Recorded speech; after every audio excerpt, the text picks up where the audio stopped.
The holiday season is here. This time of year, many people want to give back to those in need, but it can be hard to know how you can make the biggest impact. Joining us right now with more is local financial professional Brad Allen from Drake & Associates with some strategies to make the most of your contributions. Good morning to you, Brad. How are you?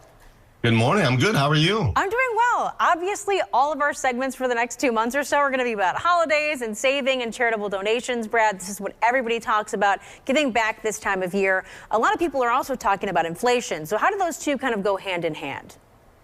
Yeah, it's been a couple tough years, right, from an inflationary standpoint and just the economy in general. And last year, we saw charitable giving go down 10.5% from previous years. And that was only the fourth time in the last 4 decades that it hasn't gone up on a year-to-year basis. And like you said, I mean, it makes sense. Things cost more right now, right? And inflation is high, interest rates, the market's been up and down. And, a lot of people are nervous about the economy and where it's going from here. So, but we do want to talk about today, what are the best ways to give to charity if it is something you want to do monetarily or use your time or whatever it might be? What is the best way to do this going forward? Well, Brad, I'm going to ask you, what is the best way to do this moving forward? Yeah, so one of the biggest strategies over the last couple of years has been bunching giving. So, oftentimes people give their amount to charity or church or whatever it is per year. But a strategy would be to every 2 years, give 2 years worth of giving and then skip 1 year and then give 2 years worth of giving. And what that does is a couple of years ago, tax brackets went down, but the standard deduction went up. It doubled.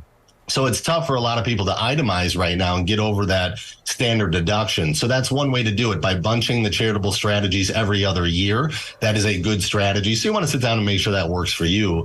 One of the other ways is donating appreciated assets. So if you have a portfolio in the market, you have a brokerage account, those have capital gains taxes. So, if you buy a stock in 1990 and you sell it in 2023, well, there might be a lot of long-term capital gain taxes that you'd have to pay on that.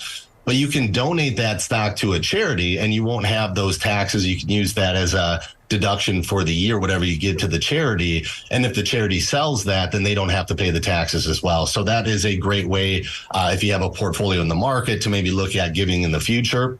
The next one is for mostly retirees. This is when you hit 70 and a half. So when you're 73 years old in retirement, if you have any IRAs or 401ks or those tax deferred type of accounts, you have to start taking money out of those accounts on a yearly basis. It's called a required minimum distribution.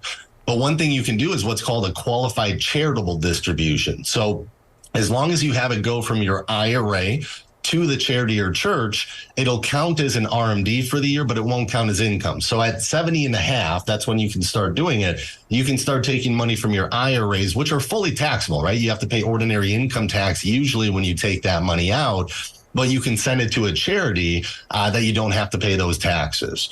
And then the last one kind of goes along the lines with that. A lot of retirees will use this one. This is called a donor advised fund. This is a separate charitable giving fund that you can put money into and you can front load it. So you can put 10 years worth of giving into this fund, and every year that the money goes to the charity, however much you decide goes out of the fund to the charities. But the initial amount that you put into that fund right away, you get as a deduction for this year. So you can use that on your taxes if you're in retirement and you're trying to do things like tax strategies like Roth conversions or those kind of things. It gives you the opportunity to get a bigger deduction to be able to do more tax strategies from that aspect. So a lot of different ways you can do it. I know I went through it pretty quick here, but I would sit down with a financial advisor, your tax professional, whoever you work with, to figure out what is the most efficient way. It's wonderful that you're giving to the charity, but just have it come from the right place from a tax perspective that is efficient for your portfolio long term. Makes sense to me. So sit down with Brad and get some answers, everybody. Brad, that's all the time we have, but we'll see you next time. Thank you so much for joining us. Thank you. Sure.